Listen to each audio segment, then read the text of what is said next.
은혜 나누실 하나님 말씀 보겠습니다. 하나님 말씀은 로마서 5장 8절로 11절 말씀까지 보시겠습니다. 우리가 아직 죄인 되었을 때 그리스도께서 우리를 위하여 죽으심으로 하나님께서 우리에 대한 자기의 사랑을 확증하셨느니라.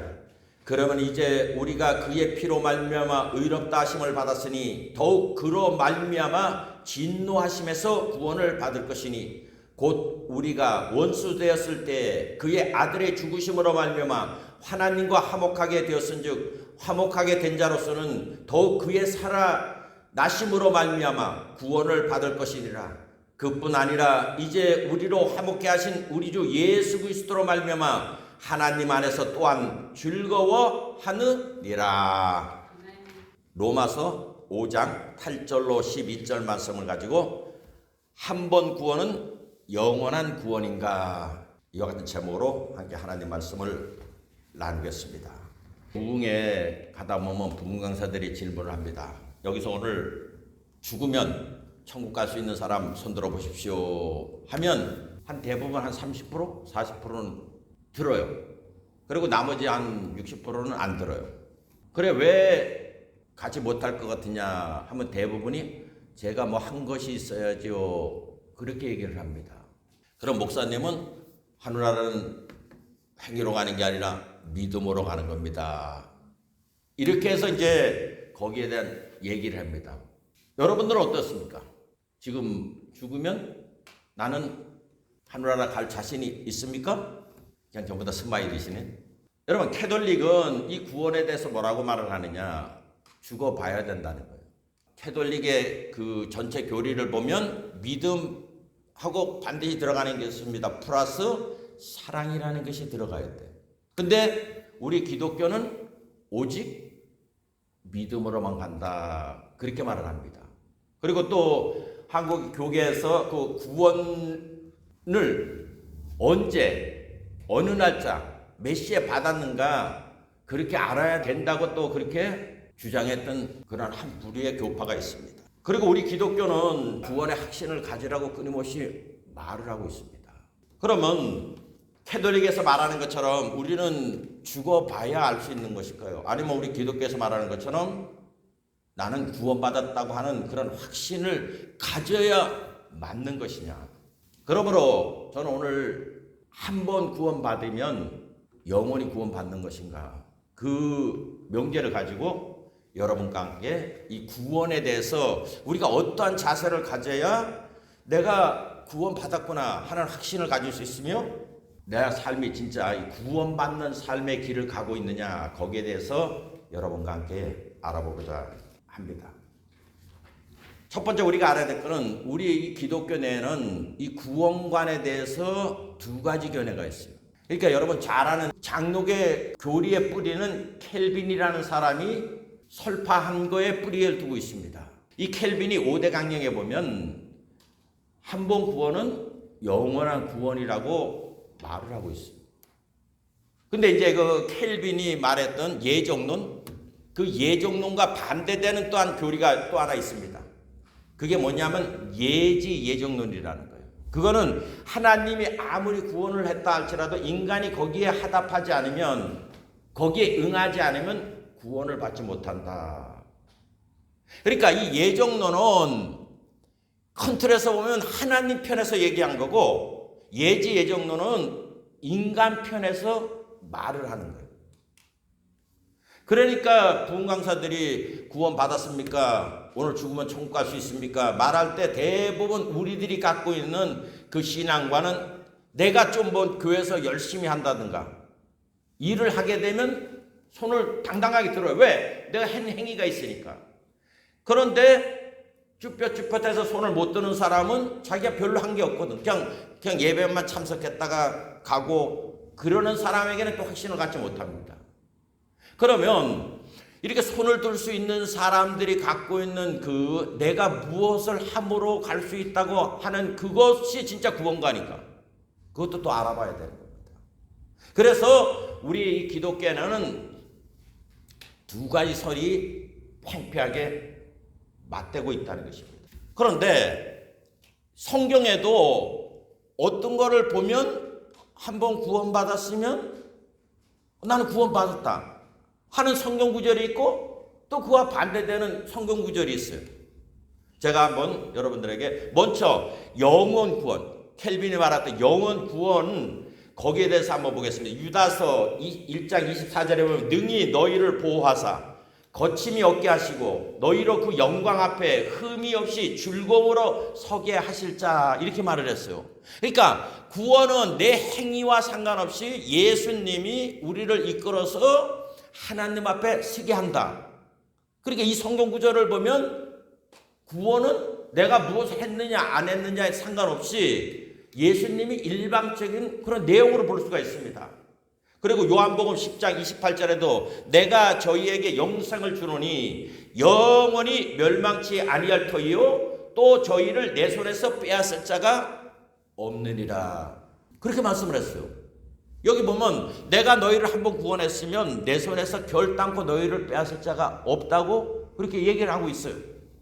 그런데 이런 내용을 보면 그러면은 구원은 내가 교회 나오고 뭐 예수 믿는다 그러면은 구원받은 거 아니냐 그렇게 말을 할 수 있습니다. 그런데 또 그와 상반된 좀 다른 말로 하면 어마무시한 또 성경 구절도 있다는 것입니다.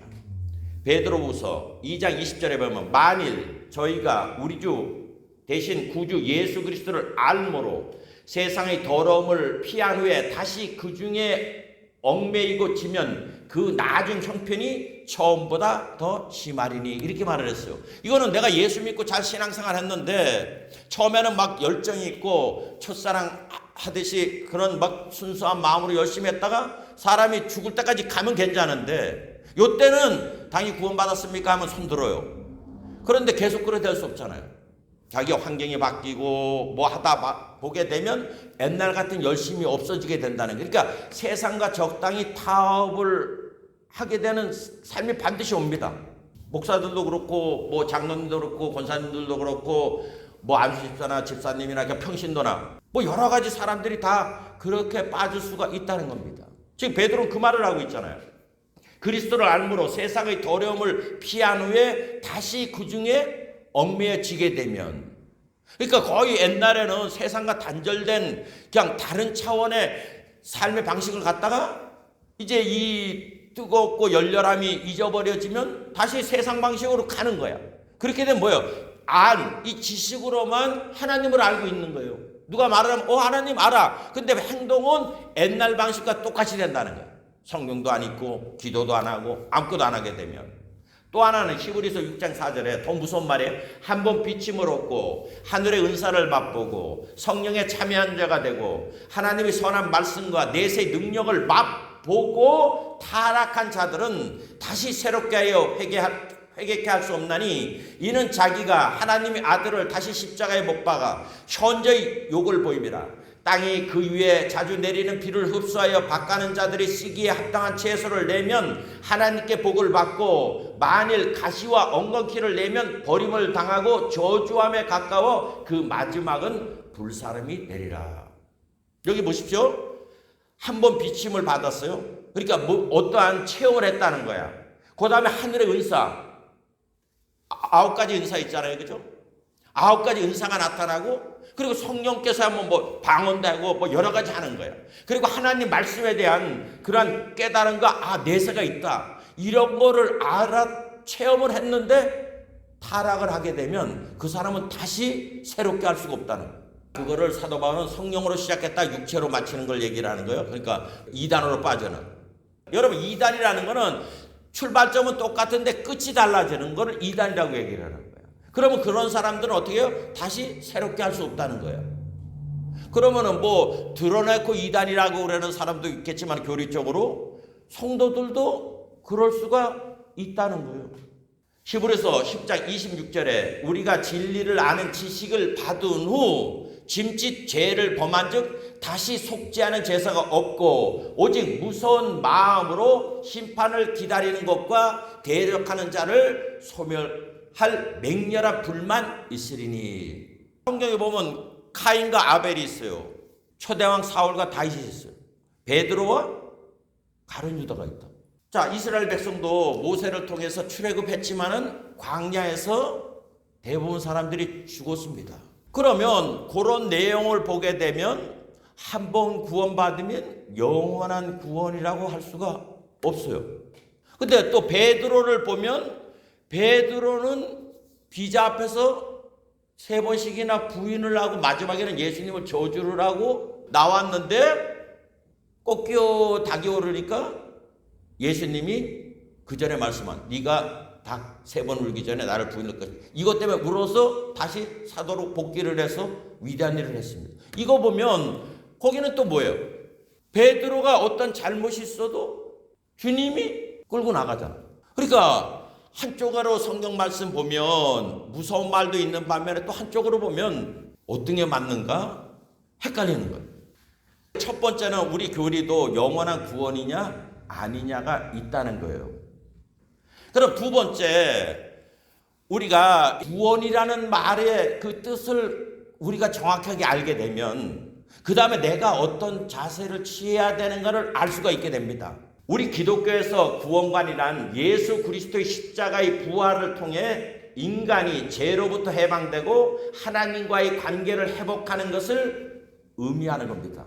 그러면 우리가 이렇게 교회 나와서 이제 뭐 하나님을 아버지라고 부르고 예수 이름으로 기도를 하고 그 하나님 나라를 위해서 뭐 예배당을 지으면 성경 건축이라 해서 막 헌신도 하고 여러 가지 하잖아요. 가서 막 전도도 하고 막 다 한다고. 그런데 이제 우리 기독교는 이 구원은 인간의 노력이나 행위로 얻어지는 것이 아니라 오직 하나님의 은혜와 예수 그리스도의 그 십자가의 대속을 통해서 얻어지는 선물이라고 얘기를 하는데 좀 이게 좀 추상적이에요. 예수님의 12 제자 중에 수제자가 누굽니까? 베드로예요. 그 다음에 이제 부활 승천하신 후에 또 한 명을 우리 주님이 선택을 했는데 그게 누굽니까? 사도 바울이다. 그러면 사도 바울과 베드로는 이 우리가 구원받는다 했을 때 이 구원이라는 걸 뭐라고 얘기를 하냐는 거예요. 여러분, 큰 광의적, 이 기독교가 아니라 구원이라고 말하는 광의적인 면에서 구원은 쉬운 말로 말해서 나쁜 곳에서 건짐을 받아 좋은 곳으로 옮겨지는 상태를 구원이라고 말을 하는 거예요. 내가 지금 헐벗고 살고 있을 때 이 사람한테 구원은 뭐예요? 배부른 곳으로 이동하는 게 구원인 거예요. 그러니까 가난하게 살던 사람이 부해지는 게 구원이고 병들어서 죽어가는 사람이 병고침을 받아서 건강하게 되는 게 그게 구원이라는 거예요. 죄인으로 살던 사람이 죄에서 용서함을 받아서 이제 새로운 삶을 사는 게 구원인 거예요. 광의적인 면에서, 큰 쪽에서 말해서. 근데 이제 기독교로 하게 되면 거기에 예수 그리스도가 들어가서 예수 그리스도로 말하면 우리가 하나님께로 돌아가는 게 이제 그건데 이거는 이제 우리가 신앙의 목표지 구원관하고는 조금 다른 거예요. 구원관. 제가 구원관이 뭐라고요? 나쁜 상태에서 건짐을 받는 게 구원이라고 말을 했어요. 그렇죠? 그러면 우리가 성경이 토탈 어디서 구원을 받아야 되냐는 거예요. 우리가 구원했을 때 천국을 가겠습니까? 못 가겠습니까? 그거는 내가 지금 신앙생활을 열심히 하느냐 안 하느냐 이게 굉장히 모호하다는 거야. 기준을 어디다 두고선 하는 게 진짜 신앙생활 잘하는 거냐 안 하는 게 다 관점 따라 틀리잖아요. 뭐 맨날 기도를 갖다가 많이 하는 게 진짜 신앙생활이냐 아니냐, 내가 교회에서 열심히 하느냐 안 하느냐 이거는 보는 관점에 따라 다 달라요.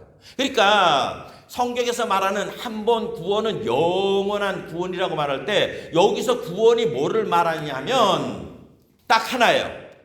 히브리서 9장 27절 말씀인데 우리가 잘 알고 있습니다. 한 번 죽는 것은 정해진 것이요. 믿습니까? 그 후에 심판이 있으리니 요거예요. 그러니까 너나 할 것 없이 뭐 잘했던 신앙생활 잘했던 못했던 뭐 추앙을 받든 못했던 뭐 잘 살았던 못 살았던 모든 인생들이 다 죽는데 죽고 난 다음에 성경은 딱 한 가지를 말을 합니다. 뭐냐? 심판이 있을 거라고 얘기를 한다는 거예요.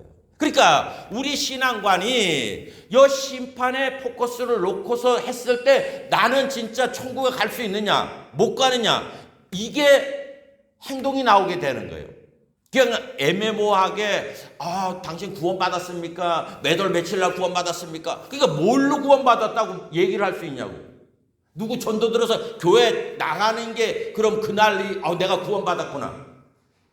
내가 오늘부터 기도를 열심히 하기를 작정했기 때문에 요 날이 구원받았느냐.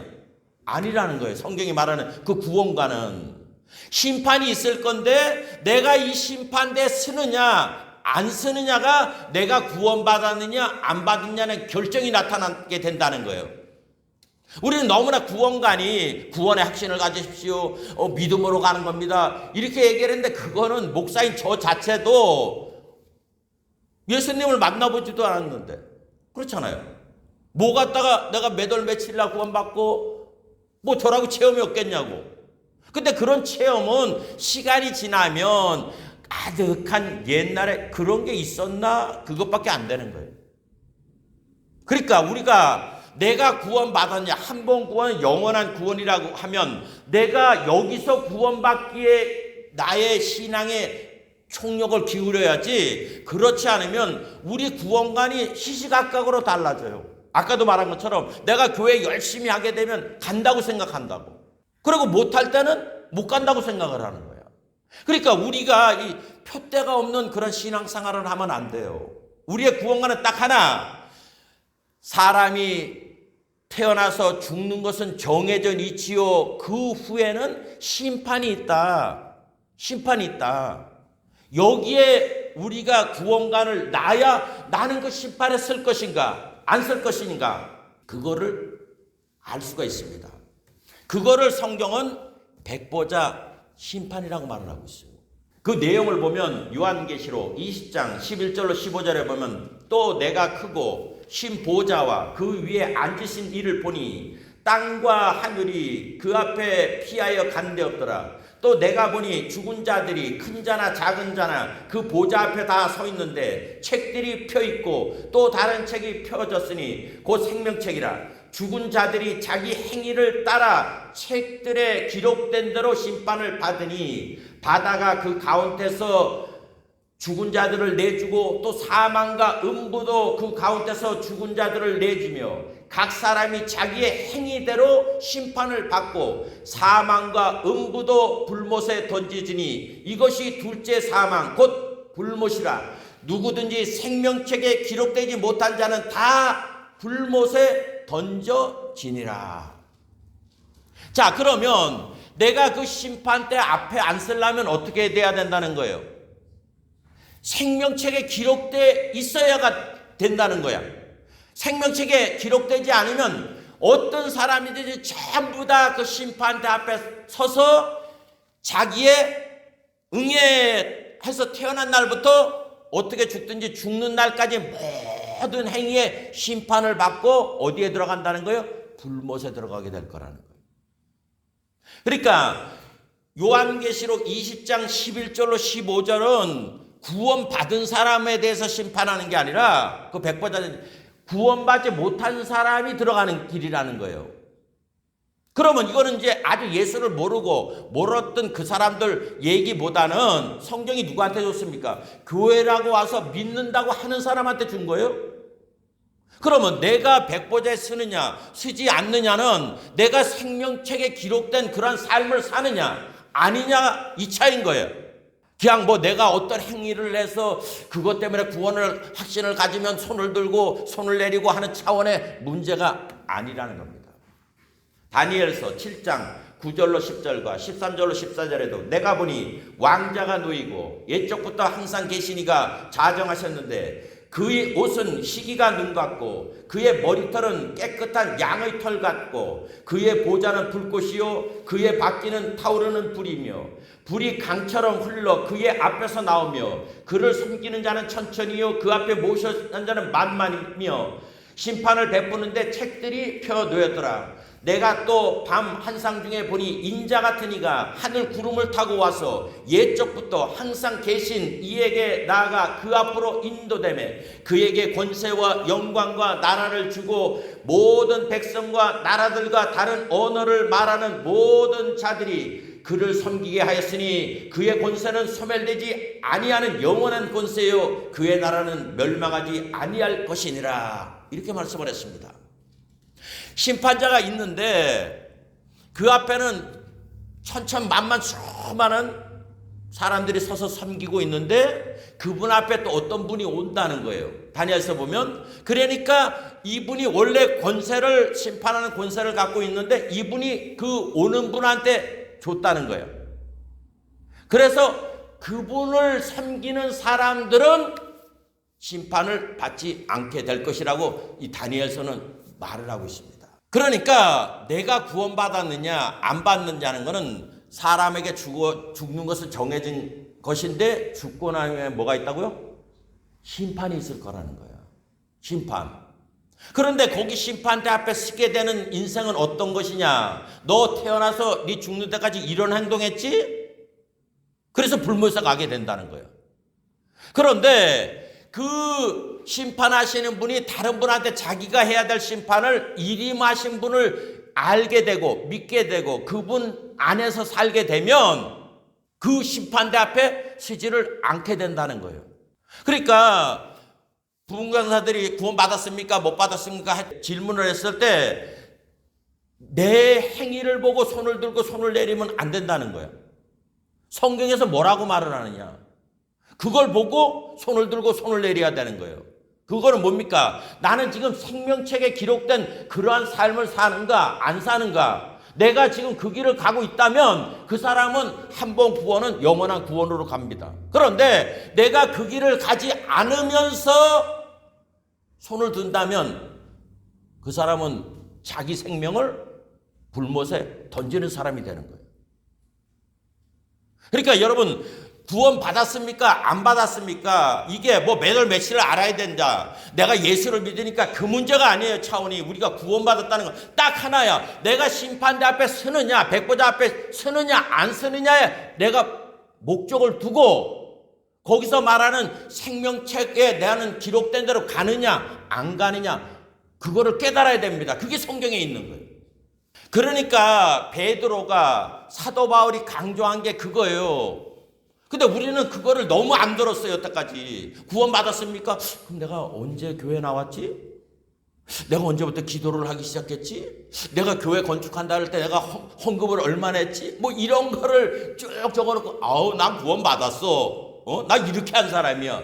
옆 사람한테 했습니까? 오늘 안 했는데. 에이 신앙생활 그렇게 하면 안 되지. 여러분 그건 신앙생활 아니에요. 우리는 그걸 신앙생활이라고 얘기를 하는 거야. 아까 구원은 뭐라 그랬어요? 예수 그리스도의 십자가의 사건을 통해서 내가 누구에게로 돌이키는 거라고? 하나님께로 돌이키는 걸 말을 하는 건데 우리는 하나님께로 돌이키는 걸 생각하지 않고 내가 이 교회라는 데 시스템에 들어와서 내가 얼마나 열심히 한 거에 우리가 그것 따라 구원이 왔다 갔다 하면 안 되는 거예요. 자, 그러면 베드로는 뭐를 말했냐는 거예요.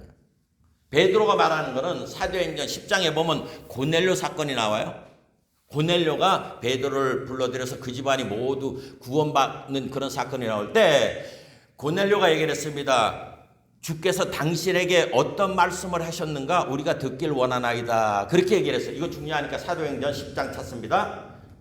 그러니까 성경을 볼 때 우리가 고넬료 입장이잖아요. 그렇죠? 고넬료 입장이면 베드로가 위대한 게 뭐예요? 주님께서 그에게 명령하신 말씀이 있기 때문에 그러는 거야. 그러니까 우리가 사도행전을 읽을 때 10장을 읽을 때 고넬료가 구원받을 때 그게 아니라 고넬료가 어떻게 구원받는 그 자리에 들어가는가 그거를 좀 알아야 돼요. 사도행전 10장 32절에 보면 사람을 요바에 보내어 베드로라는 시몬을 청하라. 저가 바닷가 파장 시몬의 집에 우거하니라 하시기로 내가 곧 당신에게 사람을 보내었더니 오셨으니 잘하였나이다. 이제 우리는 고넬료와 그 가족들이 모여서 우리는 주께서 예수님께서 당신에게 명하신 모든 것을 듣고자 하여 다 누구 앞에 있다고요? 하나님 앞에 있나이다. 이 말은 뭐예요? 당신이 말씀하신 거 지금 하나님 앞에 들어서 우리가 이런 행동을 하길 원합니다. 그걸 말을 하고 있는 거예요. 그러니까 이제 그 말을 하나님 앞에 들어서 내가 그대로 준행하길 원하나이다. 그렇게 말을 했을 때 이제 여기 즉 베드로가 34절 봅니다. 베드로가 입을 열어 가로되 내가 참으로 하나님은 사람의 외모를 취하지 아니하시고 각 나라 중 하나님을 두려워하며 즉 경외하며 의를 행하는 사람은 하나님이 받으시는 줄을 깨달았도다. 만유의 주 되신 예수 그리스도로 말미암아 화평의 복음을 전하사 이스라엘 자손에게 보내신 말씀 곧 요한이 그 세례를 반포한 후에 갈릴리에서 시작되어 온 유대에 두루 전파된 그것을 너희가 알거니와 하나님이 낫사렛 예수께서 성령과 능력과 기름 붓듯 하셨으며 저가 두루 다니시며 착한 일을 행하시고 마귀에게 눌린 모든 자를 고치셨으니 이는 하나님이 함께 하셨습니다. 우리는 유대인의 땅과 예루살렘에서 그의 행하신 모든 일의 증인이라. 그를 저희가 나무에 달아 죽였으나 하나님이 사흘 만에 다시 살리사 나타내시며 이렇게 얘기를 해요. 이거는 이제 이 고넬료도 다 주워 들었어요. 우리도 다 주워 들었다고. 그렇잖아요. 지금 성경 얘기가 예수님 마태, 마가, 누가, 요한복음에 뭐 어떻게 행하셨다는 내용들이 다 있어요. 그렇죠? 자, 그거를 니들이 알고 있지? 고넬료한테 얘기를 했어요. 그럼 이제 고넬료는 거기서 아멘을 했을 겁니다. 그런데 40절에 하나님이 사흘 만에 다시 살리사 나타내시되 부활시켜서 예수님을 이 세상에서 살게 다시 하셨는데 목적이 있었다는 거예요. 그러면서 그 목적이 뭐냐면 모든 백성에게 하신 것이 아니요 오직 미리 택하신 증인 곧 죽은 자 가운데서 일어나신 후 모시고 음식을 먹던 우리에게 하신 것이라 얘기를 하잖아요. 예수님이 와서 기사와 이적을 다 베풀었는데 그분의 고넬료야 알아라, 가장 중요한 거는 이거야. 이거니까 네가 이거를 초점에 두고 너의 일평생의 삶에 이 신앙의 출발점을 갖고 살아라, 그 얘기를 하고 있는 거예요. 지금 그거를 모든 사람에게 나타나서 예수가 한 게 아니라 예수를 따라다녔던 이 제자들, 그 11제자에게 나타나서 얘기를 했다는 거예요. 이게 우리가 구원관을 갖는 거예요. 이게 그렇게 중요한 거예요. 보십시다. 자, 42절에 우리를 명하사잖아요. 명령을 한 거야. 이거는 꼭 증거를 해라. 우리를 명하사 백성에게 전도하되, 예수를 전도하되 뭐라 그랬어요? 하나님이 산자와 죽은 자의 재판장으로 정하신 자가 곧 이 사람인 것을 증거하게 하시고. 여러분, 이게 얼마나 중요하면 예수님이 부활하신 후에 제일 먼저 제자들을 만나서 내가 부활함으로 말미암아 하나님 아버지께서 나를 이런 존재로 만들었다고, 지금 이거를 꼭 가서 전도하되 이 말을 꼭 하라는 거예요. 근데 우리는 보편적으로 구원 받았습니까? 못 받았습니까? 구원 확신이 있습니까? 없습니다. 이거를 그냥 피상적으로 던져서 손 들어보십시오, 이런 데서로 끝나는 거야.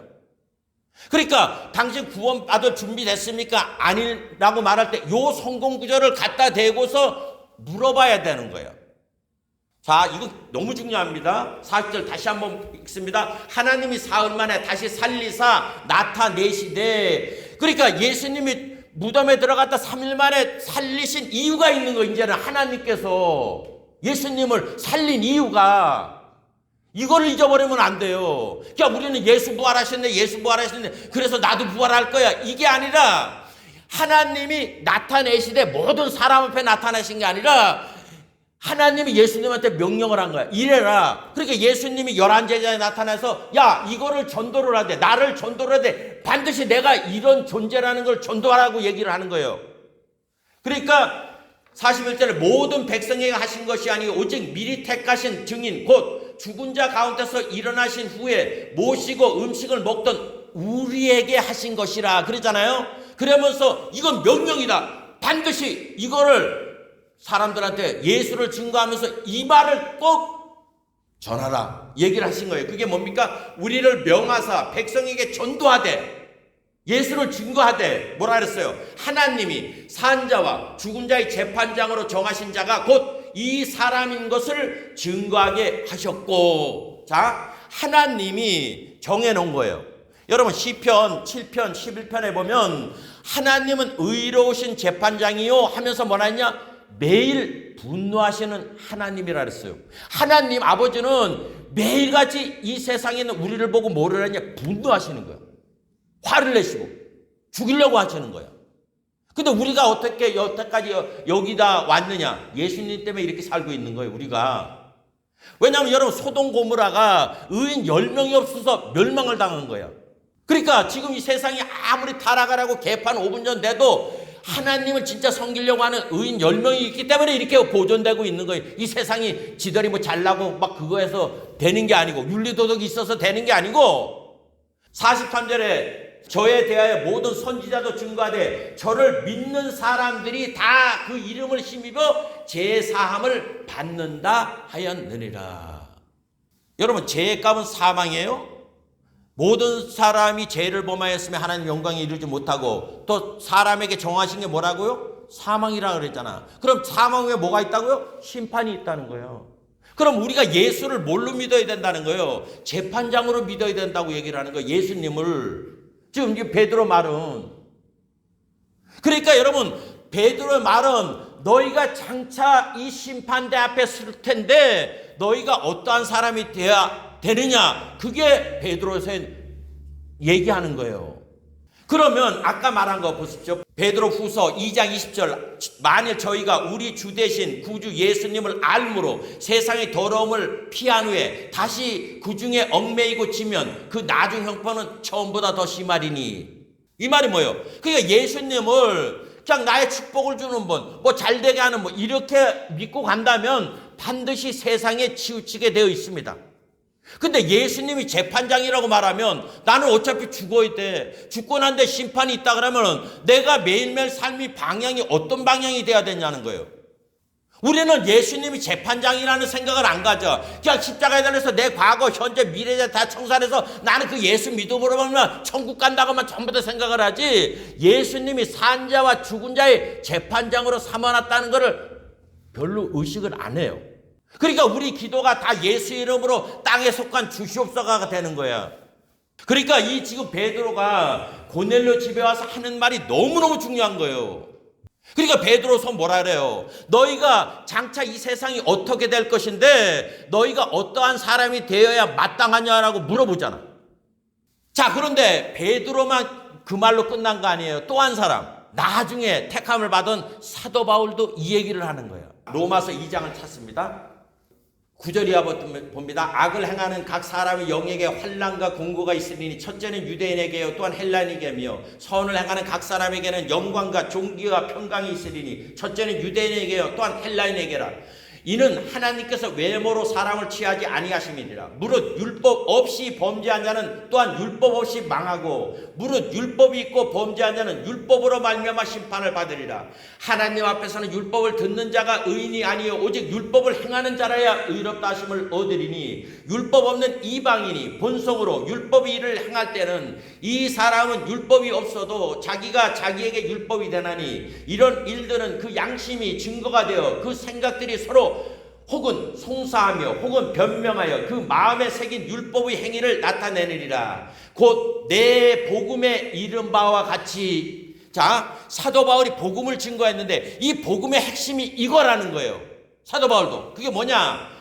곧 내 복음에 이른 바와 같이 하나님이 예수 그리스도로 말미암아 사람들이 은밀한 것을 뭐 한다고요? 심판하는 그날이라고 얘기하잖아요. 우리가 이 심판날을 생각이 없으니까 내 보기 좋은 대로 신앙생활하고 내가 어느 방향으로 어떤 길을 하는지도 모르고 교회에서 그냥 열심히 하는 대로 신앙생활을 한다는 거예요. 사도 바울이 내 복음의 이른 핵심이 이거야. 팩트가 이거야. 그 얘기하고 있는 거예요. 내가 지나는 건 딱 하나다 이거야. 이 심판 때문에, 그 심판이라는 걸 알기 때문에 사도 바울은 얼마나 고난받았다고 했어요. 고린도서에 5번이나 퇴장을 맞고 바다에서 일주면 파산당하고 돌에 맞고 배고프고 강도에 뭐 그게 있고 수많은 모함을 받아도 오직 한 날, 그날에 그 심판대 앞에 안서기 위해서 자기는 표대를 향하여 믿음을 지키고 달려갔다는 거예요. 우리는 이 재판장이라는 개념이 없고 한 번 구원받았으면 영원한 구원이냐 아니냐 뭐 신학적인 그런 논란 속에서 과연 구원이 뭔지도 모르고 저 교회 열심히 다니고 뭐 하는데 포커스 두니까 내가 옷을 여미지를 않아요. 교회 하면 막 들고 뛰고 음악하면 막 춤추고 오늘 기뻤네, 예수 믿는 게 이렇게 재미하지, 그리고 집에 가는 거예요. 내가 어디로 가는지도 모르고. 왜냐하면 지금 베드로도 예수님이 나타나서 부활시킨 그 이유는 뭐 때문에요? 재판장으로 삼았다는 거예요. 이 말은 이제 하나님이 예수님을 딱 부활시킨 그 순간 뭐를 작정을 하시느냐? 심판하기로 작정을 했다는 거예요. 그래서 복음 전하는데 반드시 예수를 전도하되 하나님이 산자와 죽은 자의 심판으로 나를 삼았다는 거 꼭 증거하라 얘기를 하는 거예요. 우리 교회에서 얼마나 예수 재판장이라고 증거합니까? 거의 못 들어봐요. 그냥 예수 믿으면 천국 간다는 얘기를 수없이 하는 거지. 그러니까 나 자유 오던데 너 자유 오던데 들고 뛰게 되는 거예요. 지금 똑같이 사도 바울도 얘기를 하잖아요. 네가 왜 율법에 귀를 기울여야 되고 왜 하나님 말씀에 귀를 기울여야 되느냐. 그건 내 복음에 말했지. 하나님이 어떻게 한다는 거예요. 예수 그리스도로 말미암아 사람들을 은밀한 때 심판할 그날 때문에 자기가 두렵고 떨림 속에 행해 나간다는 거예요. 기억하십시오. 사람에게 죽는 것은 정해진 이치요 죽고에는 반드시 심판이 있을 거라는 거예요. 이거를 여러분 심판이 있다는 걸 우리가 알게 되면 함부로 인생 안 살아요. 의식을 하지. 이게 하나님 보시기 괜찮은가? 누가 뭐라 그래도 9사람이 다 그 길이 옳다 그래도 하나님이 싫다 그러면 자기는 턴을 해야 되는 거야. 근데 이게 심판이 없으면 저 사람들이 다수가 선택한 게 맞지? 나도 그 길을 가는 거야. 그래서 그게 좁은 문, 넓은 문 얘기라는 거야. 좁은 길, 넓은 길 얘기라는 거야. 그러니까 여러분 우리 신앙이 당신은 구원받았습니까? 했을 때 여기에 그 말의 내용을 내가 분명히 알고 대답할 줄 알아야 돼. 당신 구원받았습니까? 그러면 나는 예수님을 하나님께서 산자와 죽은 자의 재판장으로 세워놨는데 이제 사람이 죽고 난 뒤에 심판에 서는데 여기서 내가 진짜 생명책에 기록된 대로 가느냐 안 가느냐 그것 따라서 나는 구원받았습니다. 이 말은 뭐예요? 나는 구원의 길을 가고 있습니다. 나는 지금 못 가고 있는데요. 그거를 말을 할 줄 알아야 된다는 거예요. 그냥 몇월 며칠 날 구원받았습니까? 이거는 다 만들어놓은 쇼지. 성경에는 절대로 그런 말이 없습니다. 성경은 딱 하나. 너가 장차 죽은 후에 이 심판대에서 구원을 받았느냐 안 받느냐 이거예요. 그러니까 우리 구원관이 거기에 포커스를 안 맞추게 되면 신앙이 다 엉망진창되는 거야. 그러면 쉽게 말하면 사람 보이기 좋은 대로 행동하게 돼버리고 만다는 거예요. 그러면 세 번째로 한 번 구원은 영원한 구원인가? 저는 그 답변을 뭐라고 했느냐. 당신이 지금 성경이 말하는 행동을 하면 당신은 지금 구원의 길을 가고 있고 당신은 심판대 앞에 서지 않을 것입니다. 그렇게 말을 할 수 있어요. 이제 이 세 번째가 중요한 거예요. 어떤 자가 돼야 되느냐. 그러니까 여러분 누가 떠들어 당신 구원받았습니까? 거기에 분명한 내용을 내가 알고선 행동을 해야 되는 거예요.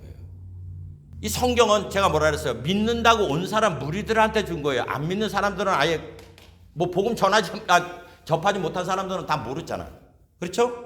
자, 여기에 보면 내 신앙이 귀신적인 신앙도 있고 하나님이 원하는 신앙이 있어요. 이거를 잘 여러분들이 알고 있어야 됩니다. 우리가 내가 구원받는 행동을 하는 거는 딱 하나예요. 아까 예수님을 하나님이 뭘로 세웠다고? 재판장으로 세웠다 그러잖아. 그러면 나한테 그 예수님은 재판장이 아니라 뭐냐? 나를 구원하실 분이냐 아니냐에 포커스를 맞춰야 되는 거예요. 예수님이 나의 구원자인가 아닌가. 그래서 그 이름을 예수라 하라. 이는 저가 자기 백성을 뭐라고요? 저희 죄 가운데 건질 자라고 얘기를 하는 거야. 그럼 하나님이 예수님을 재판장으로 세우셨는데 벽보자 심판 앞에서 이때 내가 그 예수님을 구원자로 섬기는 사람은 백보자 앞에 안 설 거예요. 그런데 그분하고 무관한 삶을 사는 사람은 누가 뭐래도 그 사람은 심판대 앞에 섭니다. 그러면 우리가 뭐를 봐야 되냐면 성경에서 말하는 별로 좋아하지는 않지만 귀신들이 말한 소리를 우리가 좀 이래 들어요. 귀신이 말한 말들을 어떻게 했냐면 여러분 성경에 보면 예수님이 가시면 이제 귀신들이 쫓겨나가요. 쫓겨나가면서 한결같이 말한 말들이 있습니다. 여러분 좀 잘 들어보세요. 마태복음 8장 28-9절에 보면 이에 그들이 소리질러 이르되 하나님의 아들이여 우리가 당신과 무슨 상관이 있나이까 때가 이르기 전에 우리를 괴롭게 하려고 여기 오셨나이까 하더니 마가복음 1장 24절에도 낫사렛 예수여 우리가 당신과 무슨 상관이 있나이까 우리를 멸하러 왔나이까 나는 당신이 누구인지를 아노니 하나님이 거룩한 자니이다 마가복음 5장 7절에 큰 소리로 부르짖어 이르되 지극히 높으신 하나님 아들 예수여 나와 당신이 무슨 상관이 있나이까. 원컨대 하나님 앞에 맹세하고 나를 괴롭히지 마옵소서. 누가복음 4장 34절에 낫사렛 예수여 우리가 당신과 무슨 상관이 있나이까. 우리를 멸하러 왔나이까. 나는 당신이 누구인 줄 아노니 하나님이 거룩한 자나이다. 누가복음 8장 28절에 예수를 보고 부르짖으며 그 앞에 엎드려 큰 소리로 불러 이르되 지극히 높으신 하나님의 아들 예수여 당신이 나와 무슨 상관이 있나이까. 당신께 구하노니 나를 괴롭게 하지 마옵소서 하니. 자, 여기 지금 귀신들이 성경에 있는 제가 그 내용들을 발췌를 해서 여러분들한테 읽혀드렸어요. 그럼 여기에 공통적으로 하는 말이 딱 하나가 있어요. 뭡니까? 무슨 상관이 있냐는 거예요. 당신과 나와 무슨 상관이 있나이까. 여러분, 때가 되기 전에 우리를 괴롭히러 왔느냐? 그럼 때가 되면 나는 어디 간다는 걸 알잖아요. 귀신 새끼들이. 그죠? 그럼 이게 우리 사람으로 말하면 저분 때문에 내가 생명이 왔다 갔다 한다는 거 아니야. 좋은 데 갈 수도 있고 나쁜 데 갈 수 있다는 거잖아요. 그죠? 그런데 지금 이 귀신들은 뭐라고 얘기를 하고 있습니까? 딱 하나예요. 재판장으로만 알고 있는 거야. 귀신들이 지금 전부 다 말하는 게. 때가 되기 전에 왔느냐? 우리를 지금 안 죽은 때가 안 됐는데 왜 괴롭히러 왔느냐? 왜 쫓아내려고 하느냐? 막 이렇게 얘기를 하고 있어요. 자, 그럼 우리가 여기서 배워야 될 게 있습니다. 뭐 귀신 말에 좀 배울 거는 좀 이상하지만은 하나가 상관이라는 거예요. 상관. 그러니까 누가 구원받았습니까? 했을 때 우리는 내가 어떤 행동을 한 거에 이렇게 관점을 두면 안 되고 내가 예수님과의 관계에 초점을 맞춰야 되는 거예요. 이게 너무너무 중요한 게 이 캐톨릭에서 와서 교회들이 아무 생각 없이 하고 있는 게 있습니다. 성김의 본이라고 말하는 세족식이라는 게 있어요. 세족식, 발 씻겨주는 거. 남편이 아내 발 씻기고 아내가 목사님이 장로님들 발 씻겨주고. 이게 교회가 그 어떤 성경에서 말하고자 하는 것에 포커스를 맞추지 않고 이런 행위적인 것에 포커스를 맞추고 있습니다. 요한복음 13장에 보면 거기에 보면 예수님이 제자들 발을 씻기는 그 장면이 나와요. 이건 읽어보십시다. 13장 보십시다. 6월절 전에 예수께서 자기가 세상을 떠나 아버지께로 돌아가실 때가 이른 줄 아시고 세상에 있는 자기 사람들을 사랑하시되 끝까지 사랑하시리라. 마귀가 벌써 시몬의 아들 가룟 유다의 마음에 예수를 팔려는 생각을 넣었더니 저녁 먹는 중 예수는 아버지께서 모든 것을 자기 손에 맡기신 것과 또 자기가 하나님께로부터 오셨다가 하나님께로 돌아가실 것을 아시고 저녁 잡수시던 자리에서 일어나 겉옷을 벗고 수건을 가져다가 허리에 두르시고 이에 대야에 물을 담아 제자들이 발을 씻기시고 그 두르신 수건으로 씻기시길 시작하여 시몬 베드로에게 이르시니 가로되 주여 주께서 내 발을 씻기시나이까. 예수께서 대답하여 가라사대 나의 하는 것을 내가 이제는 알지 못하나 이후에는 알리라. 베드로가 가로되 내 발을 절대로 씻기지 못하시리이다.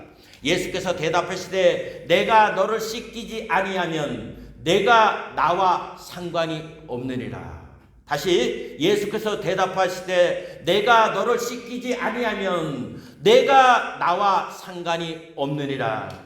시몬 베드로가 가로되 주여 내 발뿐 아니라 손과 머리도 씻겨 주옵소서. 예수께서 가라사대 이미 목욕한 자는 발밖에 씻을 필요가 없느니라. 온몸이 깨끗하니라. 너희가 깨끗하나 다는 아니리라 하시니 이는 자기를 팔 자가 누구인지 아심이라. 그러므로 다는 깨끗이 아니하다 하시니라. 여기에 보면 뭐라 그랬어요? 발을 씻겨주니까 이제 베드로 차례가 왔어. 이게 겸손한 척 하면서 주여 어떻게 주님이 내 발을 씻기시나이까. 그렇게 말을 한 거야. 그러니까 주님이 딱 말씀을 하잖아요. 내가 내 발을 씻겨주지 않으면 어떻게 한다고요? 상관이 없다 그러잖아. 상관이 없다. 자, 아까 제가 쭉 읽었어요. 귀신이 말한 거. 당신과 나와 무슨 상관이 있냐고 얘기를 하잖아. 그러면 왜 주님이 여기서 내가 네 발을 씻겨주지 않으면 너와 나와 상관이 없다는 거예요. 자, 그 전에 2절에 마귀가 벌써 시몬의 아들 가룟 유다의 마음에 예수를 팔려는 생각을 넣었더니 이러니까 그거를 아시고 주님이 말씀한 거예요. 여기서 주님이 발을 씻긴다는 말은 의미가 뭐냐면 뭐예요? 우리는 매일매일 이 발로 내 삶의 방향을 정하는 길을 가고 있어요. 뭐 직장 생활을 하든 뭐를 하든 좋은 데를 가든 나쁜 데 가든 뭐 술 먹으러 가든 뭐 하든 이 발로 가게 된다는 거야. 그럼 여기서 주님이 발을 씻겨준다는 그 의미는 뭐냐면 내 발걸음에 하나님이 원하시는 생각이 없게 되면, 상관이 없게 되면 우리는 마귀 새끼, 귀신들이 하는 행동을 할 수밖에 없다는 거예요. 그러니까 여기서 말씀하기에 한번 목욕한 자는 더 이상 목욕할 필요는 없는데 뭐예요? 발은 씻어야 된다는 거야. 발은. 그러니까 여러분, 우리가 매일매일 예수님을 하나님이 재판장으로 삼았다는 것을 내가 의식을 하게 되면 이제부터 나의 삶에 뭐가 잡히게 되냐? 브레이크가 잡히기 시작하게 되는 거예요. 말을 하는 거, 행동하는 거, 이런 게 브레이크가 잡히기 시작하는 거야. 여러분, 자동차에 브레이크가 없으면 그 차는 타는 순간에 엑셀레이터 밟으면 그 사람 죽어요. 그렇기 때문에 여러분, 성경은 잘 되는 인생을 저주의 삶이라고 얘기를 하는 거야. 왜? 잘 되면 내가 바깥 것에 취해서 나를 돌아볼 시간이 없어요. 근데 세상 사람들이 그게 좋다고 말을 하는 거야. 너희 인생이 무엇이냐? 잠시 있다 사라지는 안개니라. 내일 일을 자랑치 말라. 오늘 한날에 어떠한 일이 너에게 일어날지 알지 못한다는 거예요. 여기 지금 발 씻겨 주신 후에 주님이 왜 발을 씻기셨나 하는 그 내용을 말씀을 하고 있습니다. 12절에 보면 저희 발을 씻기신 후에 옷을 입으시고 다시 앉자 저희에게 이르시되 내가 너희에게 행한 것을 너희가 아느냐? 내가 너 발을 왜 씻겨줬는지 아느냐? 그걸 물어보고 있는 거예요. 그러면서 너희가 나를 선생이라 또는 주라 하니 너희 말이 옳도다. 내가 그러하다. 내가 주와 또는 선생이 되어 너희 발을 씻겼으니 너희도 서로 발을 씻기는 것이 옳으니라. 내가 너희에게 행한 것 같이 너희도 행하게 하려 하여 본을 보였노라. 내가 진실로 너희에게 이르니 종이 상전보다 크지 못하며 보냄을 받은 자가 보낸 자보다 크지 못하니 너희가 이것을 알고 행하면 복이 있느니라. 내가 이 세상에서 잘 돼요. 잘 나가요. 높아져요. 그러면 인간은 이 예수님이 상관이 없으면 나를 바라고 하는 게 인간이에요. 아나무인으로 산다고. 주님이 그걸 경계를 해서 너희가 나중에 사도가 되고 뭐 할 때 이거를 내가 너희들한테 행한 것을 알아. 너희가 나를 주요 선생이라고 말하면 내가 너희보다 높지. 그럼에도 불구하고 내가 너희 발을 씻긴 것처럼 일평생 뭐를 하라는 거예요? 너희 마음을 낮추고 살으라는 거예요. 여러분, 내가 어떤 환경에 있어도 거기에 내가 현혹되지 않으려면 딱 하나, 예수님이 재판장이라는 의식만 갖고 있으면 그 사람은 절대로 높아지질 않습니다. 사람 함부로 대하지 않아요. 그 대표적인 예를 보겠습니다. 하나가 초대왕 사울과 두 번째 왕 다윗이에요. 똑같이 기름 부었지만은 사울은 비참하게 죽었습니다. 그런데 다윗은 어떻게 했습니까? 비록 허물이 많지만은 어떻게 됐어요? 하나님께 쓰임을 받는 그러한 자리에 들어갈 수가 있었습니다. 우리 거기를 보겠습니다. 사무엘상 15장 1절이야 봅니다. 사무엘이 사울에게 이르되 야훼께서 나를 보내어 왕에게 기름을 부어 그의 백성 이스라엘 위에 왕을 삼으셨은즉 이제 왕은 야훼의 말씀을 들으소서. 만군의 야훼께서 이같이 말씀하시기를 아말렉이 이스라엘에게 행한 일 곧 애굽에서 나올 때 길에서 대적한 일을 내가 추억하노니 지금 가서 아말렉을 쳐서 그들의 모든 소유를 남기지 말고 진멸하되 남녀와 소와 젖 먹는 아이와 우양과 약대와 나귀를 죽이라 하셨나이다. 사울이 백성을 소집하여 그들을 들라밈에서 계수하니 보병이 20만이요 유다 사람이 1만이라. 사울이 아말렉 성에 이르러 골짜기에 복병하니라. 사울이 할리아서부터 애굽 왕 술에 이르기까지 아말렉 사람을 치고 아말렉 사람의 왕 아각을 사로잡고 칼날로 그 모든 백성을 진멸하되 사울과 백성이 아각과 그 양과 소의 가장 좋은 것 또는 기름진 것과 어린 양과 모든 좋은 것을 남기고 진멸키를 즐겨 아니하고 가치 없고 낮은 것은 진멸하니라. 여기서 우리가 배워야 할 게 있습니다. 15장 1절이에요. 사무엘이 사울에게 이르되 야훼께서 나를 보내어 왕에게 기름을 부어 그 백성 이스라엘의 왕으로 삼으셨은즉 이제 왕은 야훼의 말씀을 들으소서. 덴박 가서 이스라엘 왕이시여 내 말을 들으소서. 하나님이 이런 명령 내렸습니다. 말하지 않잖아요.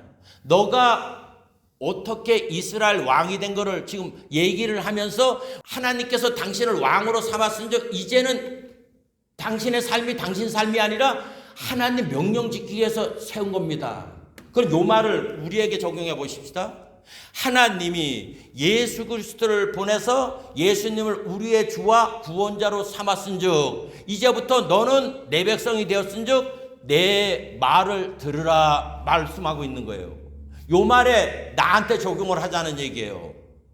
그런데 사울은 그 말을 듣고 나갔는데 뭐라고 얘기를 합니까? 9절에 사울과 백성이 아각과 그 양과 소의 가장 좋은 것을 또는 기름진 것과 어린 양과 모든 좋은 것을 남기고 진멸키를 즐겨 아니하고 가치 없고 낮은 것은 진멸하니라. 하나님 뭐라고 얘기를 했습니까? 3절에 지금 가서 아말렉을 쳐서 그들의 모든 소유를 남기지 말고 진멸하되 남녀와 소아와 젖먹는 아이와 우양과 약대와 나귀를 죽이라 하셨느니라. 이 말 듣고 갔어요. 갔는데 여기에 뭐가 들어갑니까? 내 감정이 들어간 거예요. 내 기분, 내 생각이 들어가게 된 거예요. 제가 자꾸 얘기를 하잖아요. 사사기처럼 내 소견에 좋은 대로 교회 전통이 그러니까 여태까지 그렇게 신앙생활을 했으니까 거기에 눈을 두고 신앙생활을 하면 안 된다는 거예요. 자, 그러면은 우리 역대상을 봅니다. 다윗이 이스라엘 백성들한테 고백하는 그 신앙 고백이 있습니다. 28장 1절 이하 봅니다. 다윗이 이스라엘 모든 방백 곧 각 지파의 어른과 체번하여 왕을 섬기는 반장들과 천부장들과 백부장들과 및 왕과 왕자의 산업과 생축의 감독과 환관과 장사와 용사를 예루살렘으로 소집하고 이에 다윗 왕이 일어서서 가로되 나의 형제들 나의 백성들아 내 말을 들으라. 나는 야훼의 언약궤 곧 우리 하나님의 발등상을 봉헌할 전 건축할 마음이 있어서 건축할 재료를 준비하였으나 오직 하나님이 내게 이르시되 너는 군인이라 피를 흘렸으니 내 이름을 위하여 전을 건축하지 못하리라 하셨느니라. 그러나 이스라엘 하나님 야훼께서 전에 나를 내 부친이 온 집에서 택하여 영원히 이스라엘 왕이 되게 하셨나니 곧 하나님이 유다 지파를 택하사 머리를 삼으시고 유다의 족속에서 내 부친의 집을 택하시고 내 부친의 아들 중에서 나를 기뻐하사 온 이스라엘 왕을 삼으셨느니라.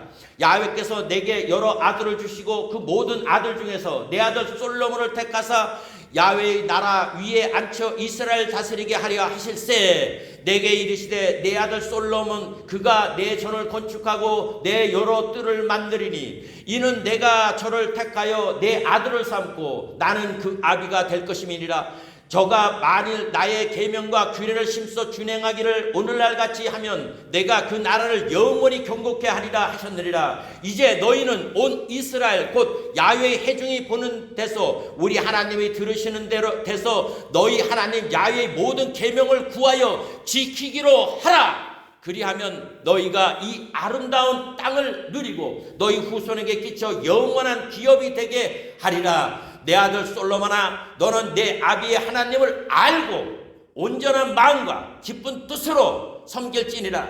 야훼께서는 무사람을 감찰하사 모든 사상을 아시나니 내가 저를 찾으면 만날 것이요 버리면 저가 너를 영원히 버리시리라. 제가 지금 사무엘상 15장과 역대상 28장을 읽었어요. 사무엘상 15장은 초대왕 사울의 얘기입니다. 그리고 여기 지금 역대상 28장은 다윗이 고백한 거예요.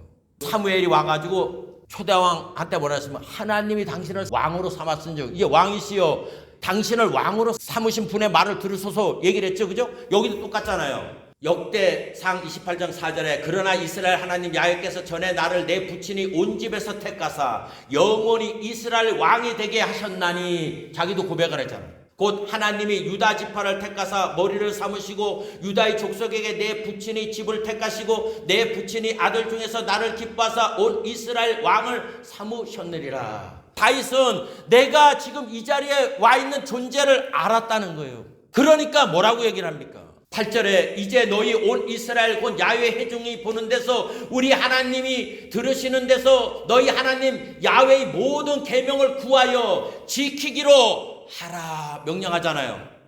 그리고 자기 아들 솔로몬한테는 너가 하나님 앞에 가까이 오면 하나님이 너를 가까이 하실 것이요 너가 하나님을 멀리하면 하나님도 너를 버리실 것이라고 말씀을 하고 있는 겁니다. 오늘 주제가 뭐예요? 한 번 구원은 영원한 구원인가? 그 주제로 지금 말씀드리고 있습니다. 우리도 하나님이 부르셔서 예수님 만나라고 교회를 하는데 불러주셨어요. 그러면 여기서 내가 사울과 같은 신앙생활을 취할 것인가? 다윗과 같은 신앙생활을 취할 것인가? 그 차이예요. 그 차이가 뭡니까? 사울은 내가 왕된 거하고 당신하고 무슨 상관이 있나이까? 귀신 새끼 떠드는 그런 신앙생활을 할 것인가? 나는 하나님이 아니면 살 수가 없어. 그분 명령을 지켜야 되겠다. 솔로몬에게 말한 것처럼 너가 하나님을 가까이 하면 하나님도 너를 가까이 할 것이요 너가 하나님 멀리하면 하나님도 너를 멀리할 것이다. 그거 얘기하는 거예요. 여러분 누가 구원 받았느냐 안 받았느냐 사람 앞에서 내가 당당하게 손을 드느냐 안 드느냐가 문제가 아니에요. 내가 하나님 보시기에 과연 생명책에 기록된 그런 인생을 살아가느냐 아니냐는 거예요. 결론 맺습니다. 아까 밭 씻는 내용을 얘기를 했어요. 세족식 하는 거 거기 뭐라 했어요? 너희가 나를 뭐라고 부른다고요? 주 선생으로 보면 내가 너희보다 높지 그럼에도 불구하고 내가 너희들을 발을 씻긴 것처럼 서로 용납하는 그거를 가져라. 그러면 주님은 이때 무슨 생각으로 그 말씀을 했을 거예요? 아까 뭐라 그랬어요? 아버지께로부터 계시다가 오셨다가 다시 아버지께로 가는 걸 이제 인식을 하시니까 가룟 유다가 예수님 팔 생각을 줬다는 걸 알으니까 그때서야 예수님이 그런 행동을 하신 거예요. 그럼 예수님이 보여주신 건 뭡니까? 아버지 마음을 얘기를 한 거예요. 아버지 마음을. 섬김을 얘기하는 게 아니라 아버지 마음은 그와 같은 마음이라고. 그러니까 있는 자가 없는 자를 섬기고 가진 자가 못 가진 자를 도와주고 하는 거예요. 근데 이 세상은 그렇지 않아요?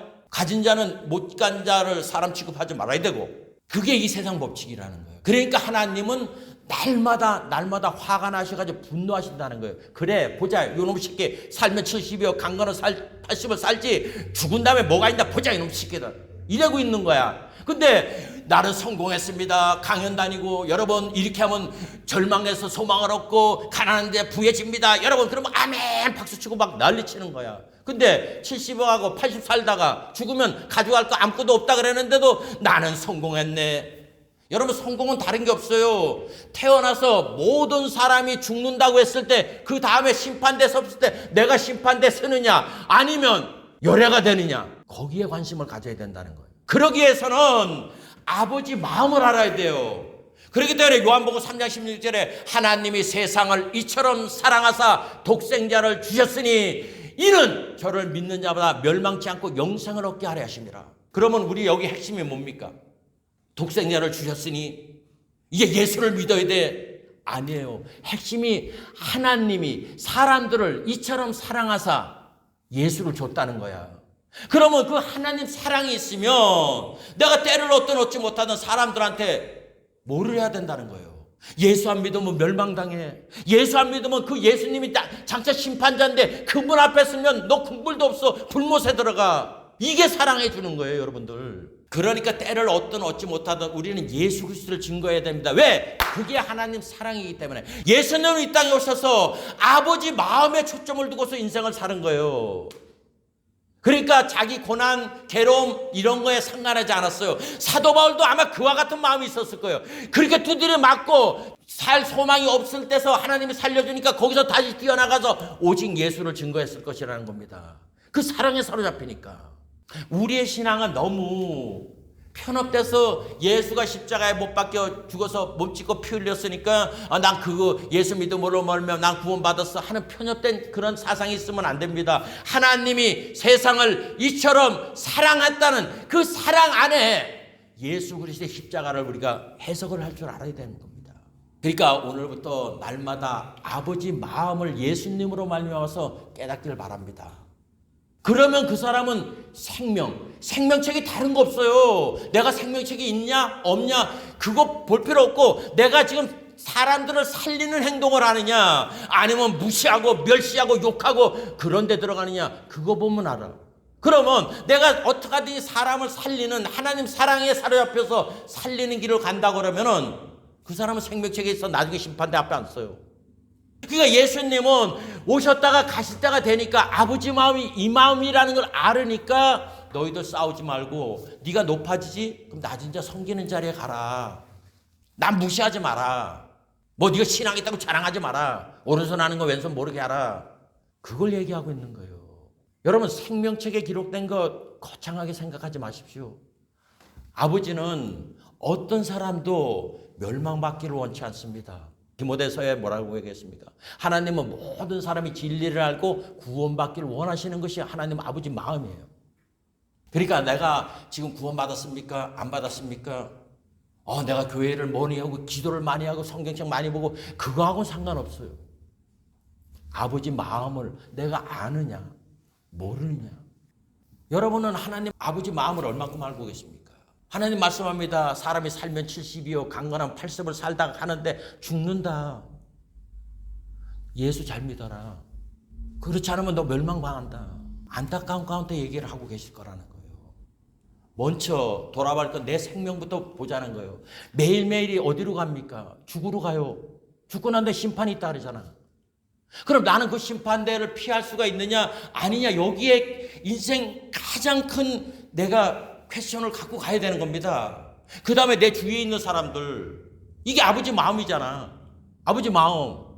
나는 왜 못 가졌냐, 나는 가졌냐. 그건 차후의 문제예요. 거지도 살다 죽을 것이요 부자도 살다 다 죽는다고. 거기에 여러분 눈을 두지 말고 오직 한 마음, 아버지 마음이야. 성경은 그 아버지 마음을 얘기하는 거야. 하나님이 세상을 이처럼 사랑하사, 하나님 아버지가 세상을 이처럼 하사 자기한테 가장 귀한 것을 내줬다는 거, 예수님을. 왜? 저를 믿음으로 말미암아서, 재판장으로 믿음으로 말미암아 제발 멸망당하는 굶어서 떨어지는 길로 가지 말아라. 그래서 예수님을 보내주신 거예요. 그래서 예수하고 관계를 맺어라. 너희 일평생 삶이 베드로에게, 베드로야 내가 내 발을 씻겨주지 않으면 내가 나와 상관이 없다 말한 것처럼 나의 매일매일 발걸음이 예수와 상관이 없는 인생을 산다면 어디로 가겠다는 거예요? 어디로? 우리가 예수를 뭘로 믿냐는 겁니까? 뭘로? 딱 하나입니다. 구원자로 믿어야 되는 거예요. 구원자. 우리 예수 잘 믿어야 됩니다. 알아요. 근데 뭘로 잘 믿냐고. 딱 하나예요. 저가 자기 백성을 저희 죄 가운데서 건질 자라고 얘기를 하잖아. 베드로의 돌이킴은 뭡니까? 주님의 관심이 있었기 때문에 그러는 거예요. 그러니까 첫 닭이 오르니까 주님 말씀이 생각하니까 펑펑 울고 회개가 되잖아. 가룟 유다는 후회는 했지만은 돌아갈 말씀이 없는 거야. 그러니까 여러분, 성경을 보시되 하나님 마음을 읽으세요. 그리고 예수님하고 연관이 있으려면 주님이 발을 씻겨주는 방향으로 가시라고. 그게 뭡니까? 어떤 사람이든지 살리는 그러한 도구로 여러분의 인생을 살게 되면 그 사람은 요한복음에 말한 것처럼 나를 믿는 자는 심판을 영원히 받지 않을 것이다. 믿습니까? 베드로도 사도 바울도 한 번 사람이 태어나 죽는 것은 정한이 있지요. 죽고 난 다음에 심판이 있으리라. 이 심판관하고 관계 맺으려고 몸부림을 쳐다갔던 사람들이에요. 그러니까 우리도 성경 똑같이 그분들이 핏값으로 적어놨잖아. 여기서 우리도 예수님과의 관계를 어떻게 맺고 가느냐는 거예요. 관계를. 그럴 때 여러분이 이 진리를 깨닫게 되면 한 번 구원은 영원한 구원인가? 예스가 된다는 거예요. 옳습니다. 맞습니다. 내가 그 한 번 구원받은 그 자리를 들어가느냐 못 들어가느냐, 그 내용을 아느냐 모르느냐, 그거를 우리가 먼저 점검을 해봐야 돼요. 딱 하나입니다. 사람이 한 번 죽는 것은 정해져 있지요. 죽고 난 뒤엔 심판이 있으리라. 그런데 베드로와 사도 바울이 말한 건 뭡니까? 그 재판장으로 하나님께서 예수 그리스도를 정해놨다는 겁니다. 그러므로 2000년 예수님이 부활 승천하신 후부터 이 시기에는 이제는 백보자 심판을 베풀기 위해서 이 세상은 몸부림치게 달려가게 될 것입니다. 그래서 마지막 때는 음식이 없어서 배고픔이 아니라 하나님 말씀 참된 진리를 알지 못해서 배고플 때가 반드시 오게 되실 것입니다.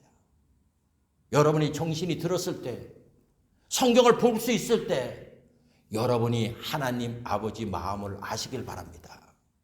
그렇게 될 때 여러분과 저는 어떠한 환경 가운데서도 한 번 구원은 영원한 구원입니다. 담대하게 말을 하고 또 그 말대로 우리는 눈물이 없고 근심이 없고 이별하는 것이나 곡하는 것이 없는 주님과 함께 세세뭉토록 우리가 그처럼 보길 원하는 그 하나님 아버지가 계시는 그 나라에 우리가 넉넉히 들어갈 수가 있게 되실 것입니다. 우리 기도하십시다. 거룩하시고 잡으러 오신 아버지 감사합니다. 아버지 은혜가 얼마나 감사한지요. 아버지 이 진리를 알게 주시길 원합니다. 당신은 구원받았습니까? 이 질문 앞에 나는 과연 이 구원이 어떤 것을 의미하는가를 깊이 알게 도와주시길 원합니다. 베드로가 외쳤고 사도 바울이 외쳤던 것처럼 하나님은 이미 심판날을 작정하시고 그 재판장으로 예수님을 세웠다고 하십니다.